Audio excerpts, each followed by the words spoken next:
Hello and welcome. You're watching Head to Head on UATV and I'm Oliver Joke.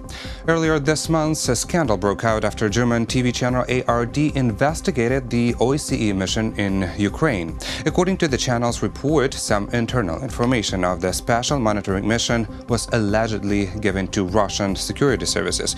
The mission reacted with words of deep concern and pledged to examine all the allegations. To discuss the issue, we welcome to the studio today Gosha Tyhyi, freelance producer currently working with the German TV channel ARD. Hello and thank you for being with us. Hi, thanks for inviting. Well, it's always a pleasure to have you here. So could you remind our audience what secret information has been actually revealed by ARD TV channel? ARD uncovered the info which was leaked to them, which contained personal info on monitors of the mission, of the special monitoring mission. They assumed that it was gathered by Russian participants of the mission, by Russian monitors. What is disturbing is that the info contained not only some general info like place of birth, name, nationality, and so on, but it actually contained some of a very sensitive info, personal one, which can only be collected by observing or spying, let's say, on the other monitors, which included drinking habits, sexual preferences, some personal preferences, so data like this. And this is extremely disturbing because, of course, such a sensitive information can be used to blackmail, to pressure, to manipulate those people. And the fact that this info ended up in hands of Russian security services is extremely disturbing, and currently the special monitoring mission is discredited at the moment, and it has to take action to actually renew its reputation and get it back. How do you think, what was standing behind this? Why would they collect this information? To chantage or to recruit maybe those, I don't know, those officers working for OSCE? Actually both, I think, both recruit, manipulate, try to force to do something, to correct evaluations, to maybe, I don't know, keep a close eye on something. So we cannot really say, but of course, having such information in possession allows to influence decisions, influence monitors. It's extremely disturbing what happened. And when we see by reaction of OSCE itself that it takes seriously the findings, it didn't refute. It said that it will examine it, so meaning that it trusts ARD as a source, it trusts the investigation, and it believes that this could have taken place. Is there any reaction of the OSCE employees working currently in Ukraine? Well, I didn't hear any reactions from personally from monitors, and usually you will not have monitors speaking out quite publicly. They're usually declining even comments on the ground. You cannot approach them as a journalist. But we have official statement of OSCE, of SMM in Ukraine, which stated they will examine the findings and that they are concerned with what was found out. Meaning that, again, they trust the information that ARD found out. And I think that it's trustworthy. I think so too. How could you think this information could influence the situation in Donbass after leaking to Russian authorities? Or could it? I mean, there was a personal information, but not only personal information. Yeah, again, like it's possible to force the special monitoring mission to threaten, to blackmail it. That's the biggest threat. I don't think it would affect the whole situation on the front line because it's not that much dependent on it.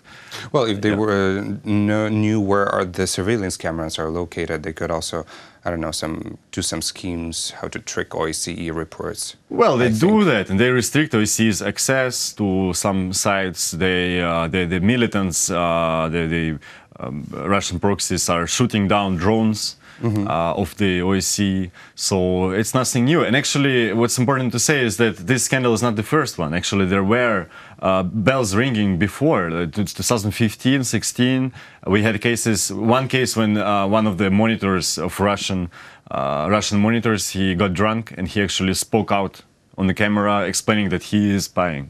After this, he was fired from the mission. He was excluded with a scandal. And then there was also in 2016, if I'm not wrong, one of the monitors of the Western countries in the special mission said anonymously, without disclosing his name, that he sees that he is being spied by his colleagues, Russian colleagues. Well, so it's not the first thing. And because OSCE didn't take action, I think, before, or didn't take enough action, it actually led to this situation now when it's already uncovered and the whole scale is uncovered. There's a huge scandal and the mission is discredited. Well, Ukraine's Ministry of Foreign Affairs, Pavlo Klimkin, is accusing Russian members of OSCE mission in spying and maybe providing Russia's special services with the internal information from the OSCE. What is your take on that, and what measures could be done by OSCE headquarters, keeping in mind that Russia is one of the members of OSCE? Yes, exactly. Although Russia keeps these discussions about the withdrawal from the OSCE. Yes, they started this discussion actively in the last few weeks ago. I think they knew about the report that is going to be published. And that's why they started to blackmail, as they usually do, that we will withdraw ourselves, we will leave the mission, we will quit.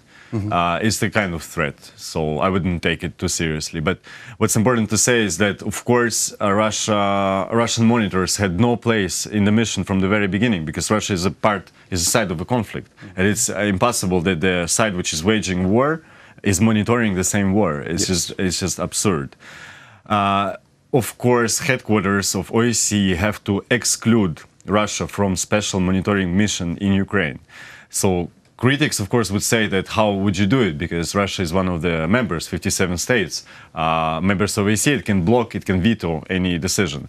On the other hand, there are precedents in history when such things were done. For example, in Balkan Wars, Yugoslavia was excluded from special monitoring missions of OSCE. And it couldn't be excluded, but they found a practical solution where they said, okay, we now make decisions based on unanimous vote -1. So Yugoslavia was excluded. They found some way to exclude it from the mission. I think they can apply the same mechanism to Russia right now and don't abide by Russian blackmail at the moment that they will withdraw from OSCE. Well, and this seems like the only way out from this situation, probably. Yes, to bring reputation back to SMM, it's the only way. And unfortunately, what's the most what's most terrible here is that SMM is actually doing a great and very difficult and very dangerous job, and we have to give credit to OSCE SMM because they risk their lives each day. They are on the front line. They're on both sides. From them, we have incredibly important information. What is going on? How many shellings there were? Where?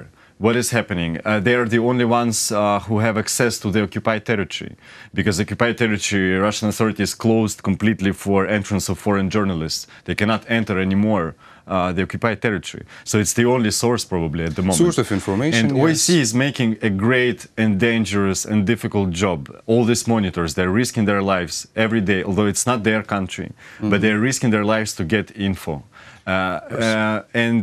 It's such a pity that you have this Russian part of the mission which has discredited and which has just given such a blow to the whole reputation of mission. And this is an extremely pitiful situation. And if OSCE wants to change it, wants to fix it, it has to exclude Russia. There is no other way.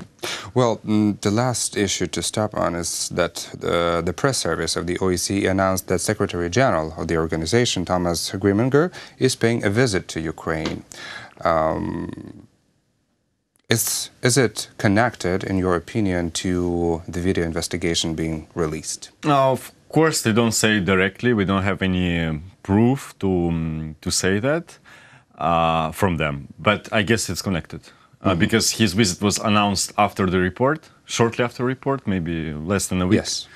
And I think it is connected. And it coincides with the report being released. Absolutely, I think so. And he is now here to have talks to find out.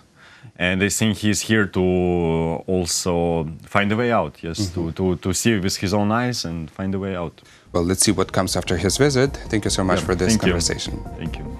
That was Gosha Tyhyi, freelance producer currently working with the German TV channel ARD. Thank you for watching and stay tuned for more with UATV.